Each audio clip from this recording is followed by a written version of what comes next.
this video might end up being chaotic.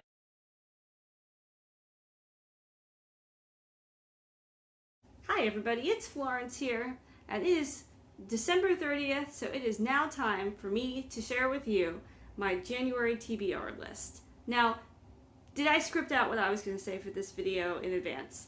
No. Did I think about what I was going to say prior to turning on the camera and recording this video? Also no. Did I pick the books I was going to read? Yes, but that is really about it. That's all the advanced preparation I did for this video. So the first category of books that I want to read in 2022 is a couple of rereads. I have a bunch of books that I haven't read in a really long time that I really felt like I wanted to come back to. So the first book that I want to reread this year is A Great and Terrible Beauty by Libba Bray.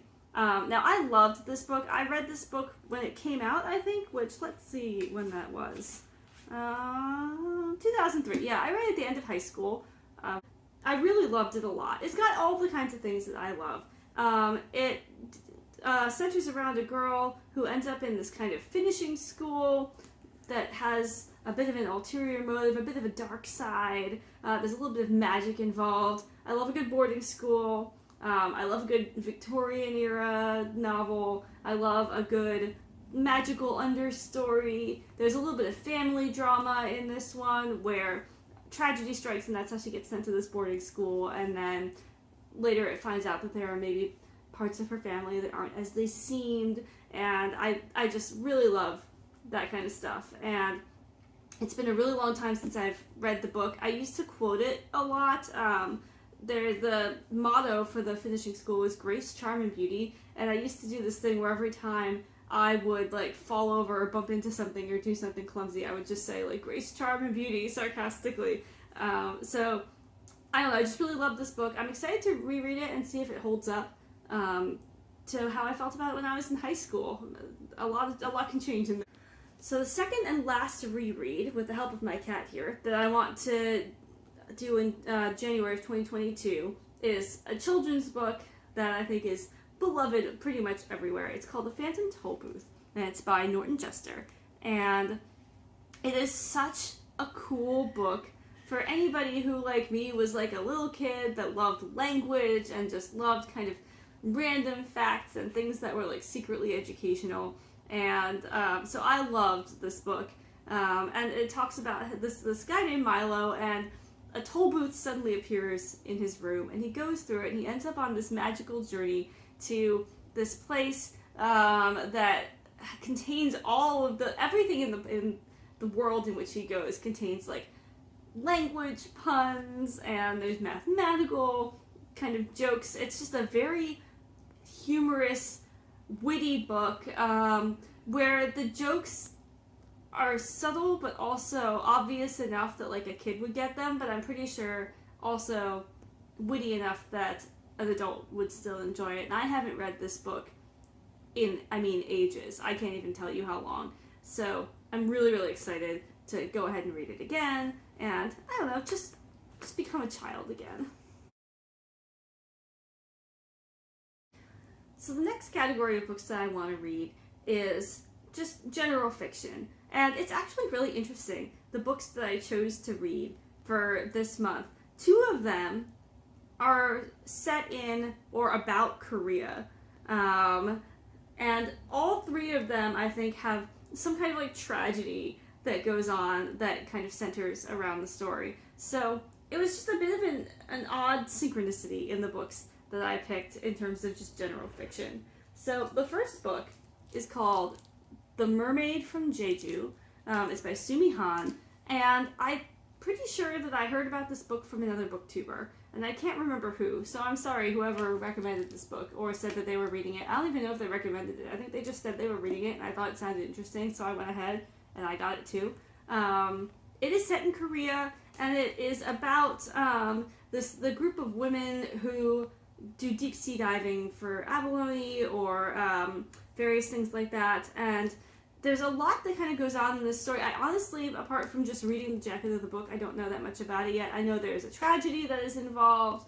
I know that there's a love story that's in here. I'm kind of coming at this book with a totally clean slate, especially because whenever this book was recommended, it's been a long time since I got this book from the library, so I don't actually even remember that much about what the booktuber said about it. I really am kind of coming on this blind, so I'm really excited to read it and think about the types of things that I was interested in when I first discovered it. And so the next book that I'm reading in fiction is called The Incendiaries, and it is by R.O. Kwon. And I found this book in a little independent bookstore while I was traveling earlier this year, back before COVID made traveling not such a great idea anymore. Those were the days. And I found this in a little independent bookstore, and I just thought it was such an interesting premise. It also kind of hit some of the really interesting things that I like. First of all, let me read you the first sentence on the dust jacket here. It says, Phoebe Lynn and Will Kendall meet their first month at an elite American university. I hear elite American university, or really any country university, and I get excited. You know, everybody loves a little academia story. But that's not even the biggest thing that draws me to this book. This book centers around a cult that's actually tied to North Korea, it seems. And so this is, again, the second book that's tied to Korea in some way. But also, one thing that you will learn about me the more I post about things that I like is I am obsessed with cults. I love the psychology of how people get into like the mindset of joining a cult. I just really love the idea of how these types of things develop and how that belief system cements itself in people. So the fact that this was centered around the cult really drew me in. And so they meet at this university. There's been a tragedy for Phoebe. There's been a tragedy in her life. So again, another book that centers around the tragedy.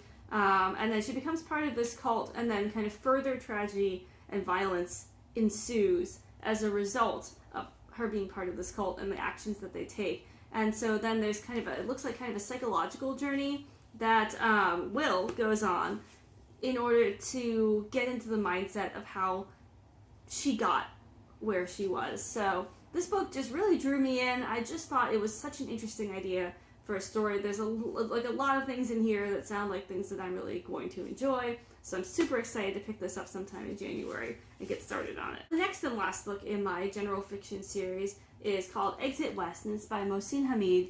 And this is actually a book that I initially picked up in 2020. I was reading it for a reading challenge, but over the course of me reading it, I got sidetracked by other books, and I just never got around to finishing it, but I still have it. So I figured that the start of 2022, great time to pick it back up and finish it, because the little that I read of it before I got sidetracked was something that I really enjoyed. So this book centers around two characters. They're Nadia and Saeed, and it's a love story, but it's set in the backdrop of war. So there is a lot of tragedy, I am assuming, in this book, because they mention a lot of bombings, and they mention just a lot of kind of the toll that war takes on people. And also, I don't know much about their love story, but the way it's set up on the dust jacket makes me think it's kind of doomed from the start. So, really interested to see kind of how that plays out. But that's the last book I'm reading. It really is interesting that 2 out of my 3 general fiction books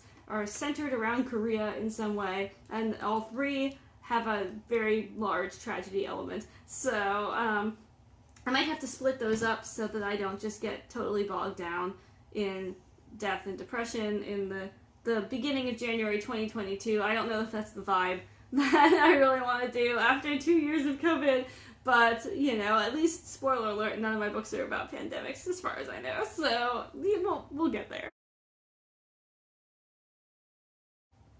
So the next category of books that I'm reading in January of 2022, which, full disclosure, obviously I'm probably not going to get to all 12 of these books in January. I mean, maybe, but I doubt it. I am a fast reader, but maybe not that fast. But the next 2 books I'm reading are literary criticism. My husband Noah and I both love literary criticism, and we're also both huge fans of J.R.R. Tolkien. So it happens that although we have more than one author of literary criticism, both of the books that I'm going to be reading in January of 22 are literary analysis of J.R.R. Tolkien. So the first one is Exploring J.R.R. Tolkien's The Hobbit, and it's by Corey Olsen. Now, I love Corey Olsen.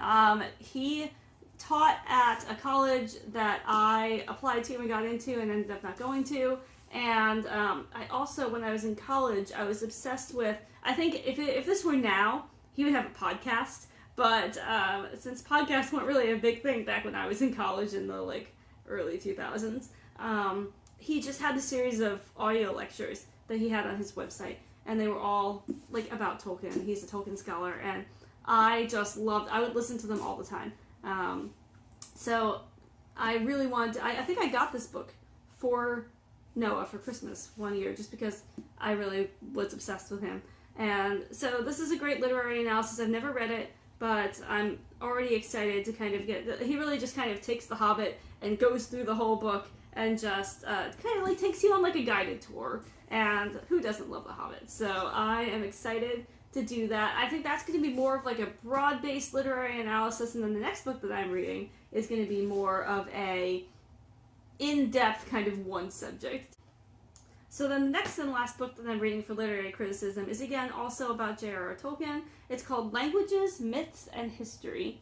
And the subtitle is An Introduction to the Linguistic and Literary Background of J.R.R. Tolkien's Fiction. And I got this is also another gift I think that I got for Noah as a present early on in our relationship, I think.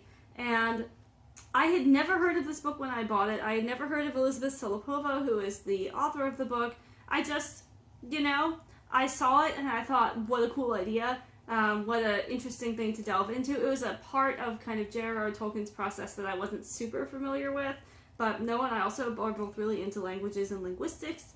So I thought that would be really cool to kind of get into.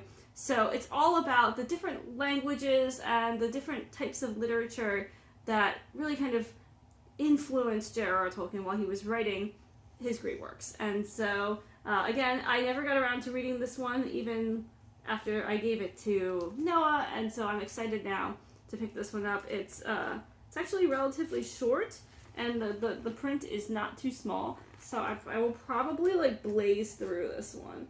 It's only like, it's less than 100 pages long, so I will probably blaze through this one. Alright, so the next category that I have is fantasy and sci-fi. Normally, this section takes up a large percentage of the books that I read. I'm a big fantasy sci-fi person, but this month I only have 2 fantasy sci-fi books that I'm really going to be reading, except for probably finishing Jonathan Strange and Mr. Norrell. My goal was to finish Jonathan Strange and Mr. Norrell by New Year's. I still have 300 pages left. So as Alexandra Roseland says, this book is a brick. So, it is, like, I think this last section is the best section though. So, I might get through most of it, but I'm not sure I'll get through all of it. We'll see. But, apart from Jonathan Strange, which is not on this list because that was a 2021 book, speaking of Alexandra Roseland and every other booktuber that I've ever watched ever, probably, in January, I am finally getting around to reading The House in the Cerulean Sea by T.J. Klune. Like I said, if you follow any Bookstagram accounts, if you follow any BookTube accounts, if you probably follow any Book Talk accounts, I don't have TikTok, but if you follow any Book Talk accounts, if you read, if you exist in the world, if you're alive, you've probably heard of The House in the Cerulean Sea. I certainly have many times. So the last time I was at my local independent bookstore, I picked up this book. It does have an incredible premise about children who are magic users getting sent to orphanages, and a guy named Linus who's a caseworker, and he has to go and check up on all these kids. And there's just this really interesting story. I never thought I would say to myself, like, wow, I really want like a fantasy story with magic, but like make it about social work. And that's where we're at, though, with this book, and I'm pretty excited about it. So we're going to start out with that one probably pretty quickly in the new year because I have some FOMO since everybody I know has already read it. I might as well just, get that rolling. And then the next and last for this month book in my fantasy and sci-fi is a book that Sarah got me for Christmas. It is called The Long Way to a Small Angry Planet, and it's by Becky Chambers. it gives me a lot of like sci-fi vibes of stuff that I enjoyed when I was a kid. I'm pretty excited about it. You know, it's got just kind of like a romp through space, it sounds like. There's a lady named Rosemary, and she joins the crew of this like spaceship, and they kind of are just jaunting around, taking jobs across the galaxy. There's like a lot of interesting characters, it sounds like, but then they get this job tunneling wormholes, and it's not quite what Rosemary bargained for. So I think she kind of has to decide what she's going to do, and then they go on this adventure, and it just sounds like a fun adventure, just like a fun little wild ride through space, and I'm here for that. You know, I feel like Earth has become a lot lately. I need to just go to space, and so that's what I'm going to do. Again, probably pretty swiftly in the new year, as soon as I finish Jonathan Strange and Mr. Norrell, which hopefully will not be another 500 months, because I originally started this book in October. So, I mean, we've really been chugging. So now we're down to 3 categories of books where I only have 1 book in January that I'm reading in this category. And it's most of them are kind of like smaller categories that I don't really read a lot of. And the first one of those categories is short story collections. I don't read a ton of short story collections. Whenever I do, I enjoy them, but I just don't read a lot of them. But for January, I'm going to be reading Songs for the Flames, and that's by Juan Gabriel Vasquez. He's a Colombian writer, and I think most of these stories are set in Colombia. Again, you might think to yourself, Florence, 2021's been a lot, 2020 was a lot, you know, go for something uplifting in 2022. But no, this book is a bunch of short stories all about people whose lives were touched by violence, and kind of how it affected them, just in different ways. And so I don't know, I don't foresee this being like the cheeriest book that I read in January, but I think I heard about this in a New York Times book review, and it just sounded really interesting to me. So it's kind of unfamiliar territory for me, but I'm excited to read it. I think that it's going to give me a different perspective. It's not a part of Latin America that I normally read about, so I'm excited to find out a little bit more. And this author is new to me, so that's all. So then, the next category that we have is essay collections. Again, I don't read a lot of essay collections. I do read, like, a lot of, like, online news. Again, probably not the best thing for my mental health, but I do read a lot of different news outlets and a lot of essays online, a lot of blogs, but I don't usually read essay collections in books. And this time, I found this at my local independent bookstore a few months ago, and it's called All We Can Save, and the subtitle is Truth, Courage, and Solutions for the Climate Crisis. Climate activism is one of my big areas of activism, so I was really excited to see this book, especially at a time when I was maybe feeling a little bit down about climate, you know. It sounds like, while this book may not be, like, positive in the sense that it's like everything's going to be okay, it kind of gives you stories of things that are happening around the world and things that people are doing, and honestly, hearing what people are doing to try to change things, even if I still sometimes feel hopeless, really gives me like a little bit of hope. So this is actually a book where this is the same time that I was in the bookstore to buy House in the Cerulean Sea, and so I got that book, and I was only going to get 1 book, and then I was like on my way to the register, and I saw this book, and I was like, oh no, I have to get 2 books, because I can't leave this one behind. So I'm really excited to read it. It looks like there's essays and poetry. I love that kind of intersection of talking about current events, but also showing how really creative people are engaging with these issues. And so I am super excited to read this. I cannot wait, and hopefully it will teach me some things that I don't know, let me hear some perspectives that I'd never heard, and maybe like give me a little bit of hope for the future. That would be nice to have a little bit of hope for the future. And then the last book that I am reading for the month of January of 2022 is a book for a reading challenge. It's actually a fiction book, but I put it in a category all on its own because I'm reading it for a reading challenge. So I'm doing a couple of different reading challenges this year.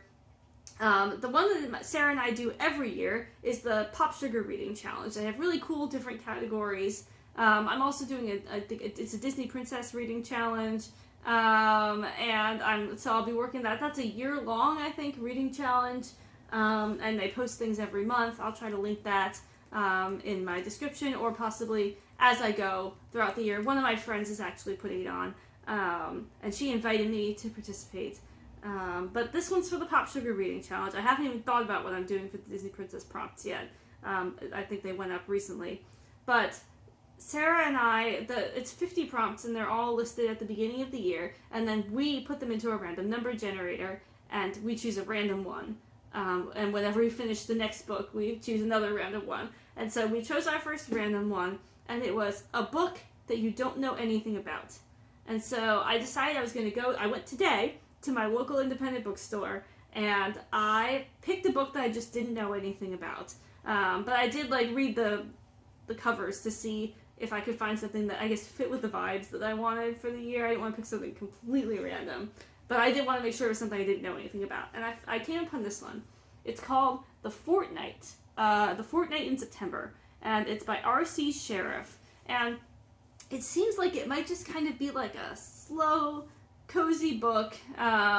It's about, so here, I'll read the jacket to you. It says, meet the Stevens family as they prepare to embark on their annual holiday to the coast of England. And I'm going to skip a couple things. They come with their kids, they check in at the guest house, but it's a little run down. The family who owns it has kind of had some hard times. But they go into a slightly different place, and it's all about kind of their routines that they have, and about the simple things in their lives as they kind of go through, and they have some uncertainty about what the next year is going to be like, because they mentioned that because it says the family savors every moment of their holiday, keenly aware that things may not be the same next year. I'm starting to wonder if that's alluding to not a tragedy, but maybe a life upheaval that's going to happen. Maybe there's an undercurrent of that in this book, but it sounds like it's kind of a quiet book. It's just a nice comfy place to sit, just wrapped up in a book. I almost didn't pick this one just because it looks like it's set at a beach, and I didn't know if I wanted to read about the beach in the middle of winter. But the jacket of the book just really got me, and it just made me think that this is the time of year when I want to read just a slow, quiet book, And so this might actually be the book that I'm most excited about for January. It just seems like it's gonna be nice, and I just want a nice book, especially because here I've got just a pile of tragedy. I'm gesturing over here to all the books that I've put to the side that I've already talked about. And it's just most of it's a pile of tragedy, and so I think that this might be a bit of an antidote. So we'll see where this fits in. So that is it, everybody. That is what I have kind of in the pipeline for the month of January. Like I said, 12 books is a lot for 1 month. I feel like not an unmanageable number for me. Like I said, I read very fast, and I tend to just kind of really dive in and stay in a book. So I think I can probably get through a good portion of these. I'll probably check back at the end of the month and I'll show you how many I got through, but I think that is just a good slate of books to start off 2022 with. I'm really excited about every single one of them, and I hope that you are finding books that you are excited to read about in 2022. So let me know what you're thinking of reading, and we will see you next time.